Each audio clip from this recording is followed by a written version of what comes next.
കോഴിക്കോട് രൂപത ഇനി അതിരൂപത. കാസർഗോഡ് മുതൽ കോയമ്പത്തൂർ വരെ നീളുന്ന അതിരൂപതയുടെ പ്രഥമ മെത്രാപ്പൊലീത്തയായി doctor Varghese Chakkalakkal സ്ഥാനമേറ്റു.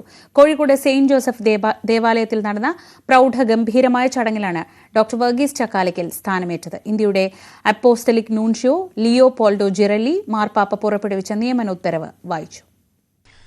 Arch bishop സ്ഥാനത്തേക്ക് അവരോധിതനായ ഡോക്ടർ വർഗീസ് ചക്കാലയ്ക്കൽ വിശ്വാസ പ്രഖ്യാപനം നടത്തി പ്രതിജ്ഞയെടുത്തു.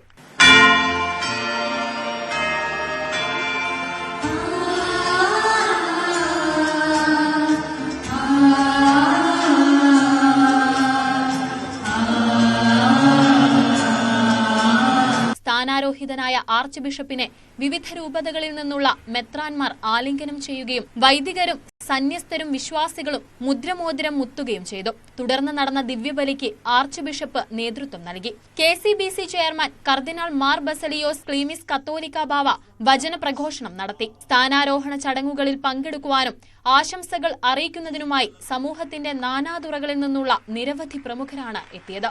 കഴിഞ്ഞ ഏപ്രിൽ 12-നാണ് കോഴിക്കോട് രൂപതയെ അതിരൂപതയായും ബിഷപ്പ് വർഗീസ് ചക്കാലയ്ക്കലിനെ ആർച്ച് ബിഷപ്പായും ഫ്രാൻസിസ് മാർപ്പാപ്പ പ്രഖ്യാപിച്ചത്.